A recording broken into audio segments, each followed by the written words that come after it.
I'm not smart. Welcome back into Coach's Corner West, as we are brought to you in part by Tabitha Smith and Associates at Waycraft Industries, Rod Stager and Associates at Pizza Hut Bucyrus and Galleon Pizza, provider for Coach's Corner, and the Burkhart Farm Center and family at Burkhart Farm Sales, your Case IH dealer on Manette New Winchester Road. And welcome inside the show, guys. With Drew Rose, Heath Jensen, and Trevor Curtis, along with Coach Tom Howell. And thanks for joining us once again. Yeah, sorry about my phone. Oh, no worries. My sticky Happens. phone. I can barely hear it. So we talked a couple weeks ago. Let's just jump right back into it about the first game against Plymouth. We talked about how you guys kind of play back and forth with them the past few years, and it was kind of the same thing this year. You guys get the win by 1 point, 38-37. Tyler Sanderson hits the game-winning shot late, and just talk about that game a little bit, and the Tyler Sanderson basket, and then talk about the team performance and Tyler's as well. Okay, we played pretty good defensively. We missed a lot of shots in the paint. That's going to be a common theme tonight with our conversation. We just couldn't get things going offensively, and we went on like a 5-0 run, like a minute and a half late in the fourth to get it close. They missed some free throws. We were able to take advantage of it and hit the shot like 4 seconds left.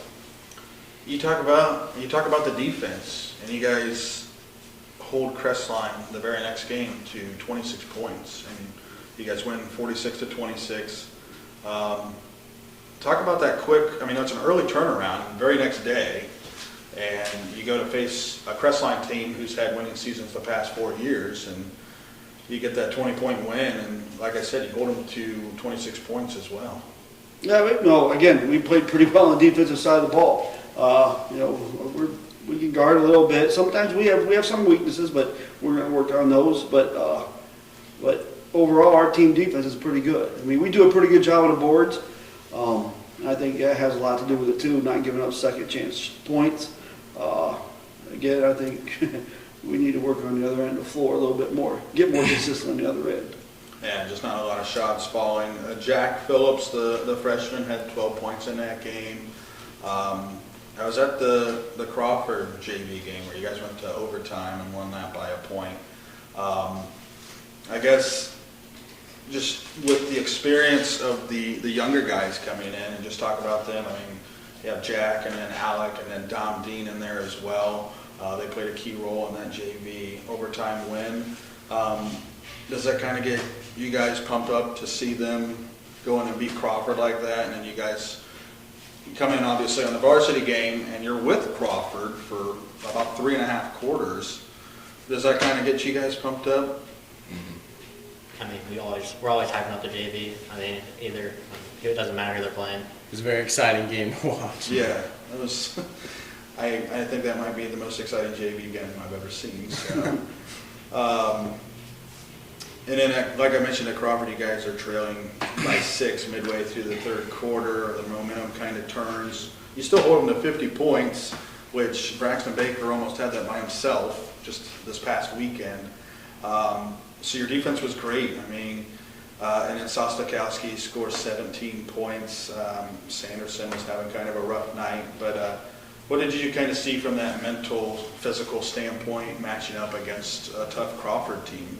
Crawford's always good. I mean, they're very physical.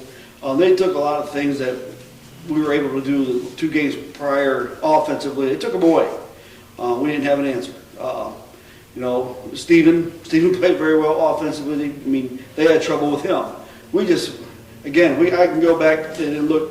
We still miss a lot of shots in the paint, especially in the first quarter. But again, you got to give them credit. I mean, they're pretty good. Do you think the missing shots, especially in the paint, you think that's more of a physicality standpoint or just kind of mental, just not getting it through in the basket? I think it's more mental than anything. Hopefully one of these days we're going to make those, and we're going to put up some big numbers. And once they start falling, I mean, the confidence is going to pick up. I think our effort will pick up too. I mean, you know, and we'll see, we'll get a little extra bounce in our step, but we just got to keep pushing through and just wait for that game. I'd say you guys are averaging 42, but you're also holding your opponents to 46 a game, so there's not much disparity there between your guys' scoring and giving up to the opponents.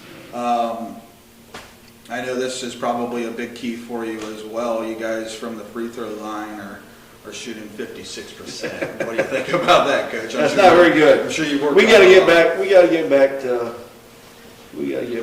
working on free throws like we were at the beginning of the season. We, you know, sometimes things get away. You know, you're trying to get stuff in, and you know something. You know, we got to get back to what we were doing early in the year, because we didn't shoot that way in the scrimmages. I know scrimmages and games are different, but even in the first two games, I mean, we made some, but we just got to get back and doing it the right way. It seems a lot of the difference in the game is the second and the third quarters.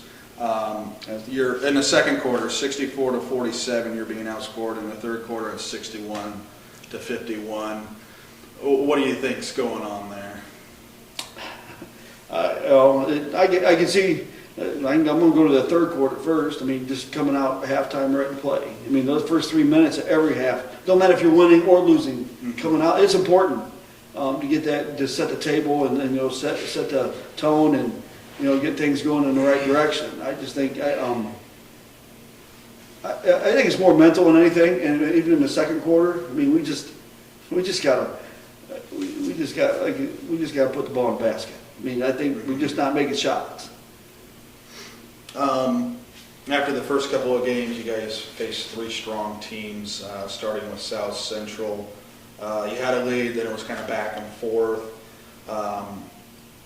What did you see kind of in that game? I mean, South Central's a tough team. What did you kind of see in that game? South Central, I mean, they're good. They got one of the best players in the area. You know, we did a pretty good job on him. We just, they had a couple kids hit some threes, you know, late that really hurt. You know, they're making threes, we're making twos. And, you know, and down the stretch, it really caught up to us. I mean, we played well. We played well the whole night. I mean, we just didn't finish the game. I mean, I think every category, you know, if you look at the categories, we won everything but the scoreboard. And I kind of look at this as, I mean, you guys have faced some of the toughest teams already here early in the season. Colonel Crawford, and then you go to face Mohawk. Based off your game against them and Crawford, do you kind of see those two as kind of the standard in the league? Yeah, they're good. Yeah, Crawford and Mohawk are very good. You know, we still got to go play Cary. I think Cary's going to be right there. You know, Upper's always good. I mean, I think this whole intends a grind every week. You got to come ready to play. You know, we just got to get to that mental place and just try. We can get a big win. I think a lot of good things have happened. Mm-hmm. Remind you that our show is brought to you in part by Blythe Friedley and Todd McDougall and Company Insurance in New Washington. Ted Coder at Monarch Body Shop, New Washington, and the Ohio State University at Marion, a Big Ten education close to home. And we bring in Drew, Heath, and Trevor here. So far, how do you guys kind of assess your personal play so far? What are some things you think you need to work on? I had the ball a lot because I get the offense going and stuff, and then I need to score more. I mean, I haven't played well. I don't think one game yet this season. I'd say as the point guard, you're obviously handling the ball the most. You kind of see different things watching film where you could have taken advantage of taking it to the basket a little bit more. There's always open lanes, so I can get to the lane, and I think I have the first step. I can probably get up there in the lane, and I just got to find open shooters or like Trevor down low. I've always been a pass first point guard. So, this year's actually changed a little bit, so I'm gonna have to actually score more and then help our team out because we're struggling right now on the offensive end. Mm-hmm. Heath, what do you think you do well so far, and what do you think you can improve upon? I feel like we definitely need to improve on ball movement and just taking better shots. Finding an open shooter, driving more, obviously, and yeah.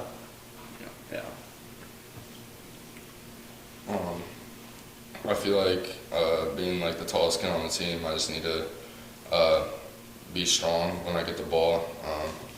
A lot recently I've had it stolen because I just bring it down low. I just need to hold it strong and go back up when I get the rebound. But yeah. As you know, you mentioned there you're one of the taller guys on the team, so you're kind of with that inside presence, with the rebounding, and you face some of the tougher guys in the league as well. Who did you match up with against Mohawk? Bryce Hannum. Okay, how'd that go? He's a pretty versatile player. I mean, he's pretty quick. I went pretty good, I guess. What do you think about like AJS? How did you guys match up against him? What did he do against you guys? We struggled. I mean, he's a heck of a player. I mean, Brought a lot of troubles. Versatile. yeah. He's always been good since. He's been in my grade since 7th grade. So I played against him for 6 years now. We've always had trouble. We put Steven on him. Steven's probably our best defender on the team. Mm-hmm. And then he just, when AJ wants a bucket, he goes and gets a bucket. And he can pop it outside as well. Yeah. So, do you see anything from like his game or any other guys in the league that you kind of want to, I want to do that? Do you think it's between, a couple different teams, but what do you think has been your toughest game so far, or toughest team that you played against? I would say probably Crawford and Mohawk. They're going to battle it out on the top, I think. I think whenever, either game, it's a 50-50 shot who wins. Mm-hmm. They're the top dogs. And then, Crawford's always going to be the top dog until someone beats them. They got, a 60-game win streak going on regular season. So, until someone knocks them off, they're the top dog. So. And you guys have faced some tougher players, like we've talked about. Who's the toughest player you think you faced? It's between AJ and Isaac Blair from South Central. Isaac, he's a different player than AJ, but he's pretty darn good too. Who do you guys look forward to playing here soon? What do you think you kind of have circling? You want to take it one game at a time, right? Yeah, we're one game at a time. We got one tomorrow night, and we're gonna come get ready to go. Which is New London. So I guess while we're on the topic, what do you think about New London? What is there to look out for in that one? What have you kind of seen on film about that? They play hard. They're very scrappy. I think they have a kid. They have a 6'8" kid, Connor Bird. He's pretty good around the basket. The bad thing is sometimes he can't shoot the three if you leave him open. So he's going to be a tough matchup. But they play hard on defense. They have trouble scoring the basketball as well. So I think if our defense holds up and we see the ball go through the hoop, I'm hoping we have a good night. Is there a different mindset going into games and practices? We have winter break coming up next week. Is that somewhat of a challenge going into that? Sometimes you may practice earlier than normal, but you kind of see any challenges there? Yeah, it is. It's tougher because they're going to stay up later. They're going to stay up, play video games and stuff like that, and all that. But they're not watching film. I hope so. But it is a challenge. There's an old. When I first started coaching, I had a coach tell me, you got to get better going into break and get through break. Just because of all the different changes, the routines change. We're not practicing at the same time all the time, and they have a little bit more free time on their hands. The show is brought to you in part by Mike Kleinite at Ag Credit Residential Lending, Bucyrus, Mount Gilead, and Marion, Dr. Thomas M. Britton at Clubview Vision Center in Bucyrus, Dr. Erica Schieber at Bucyrus Veterinary Service, and Luann Krebs at Rivers Edge Embroidery, Screen Printing, and Signs in Marion. We talked about the game against New London, but you guys are away after that for 4 games, yeah. And then your next home game is December 30th against Bucyrus. So you're at Seneca East, at Cary, at Upper Sandusky, and at Crestview. And I don't know if any of those games are easy. No, they're not. None of them. None of them. None of them are easy. And we talk about the N10. I mean, it's just a grind night It is. And we play probably the best team in the finals. Well, with that, that's going to wrap up our show. And thanks for joining us tonight, guys. And tune in for another edition of Coach's Corner West next week as Dan Messerschmidt will be in Bucyrus. I'm Jared Moore, and thank you and have a good night.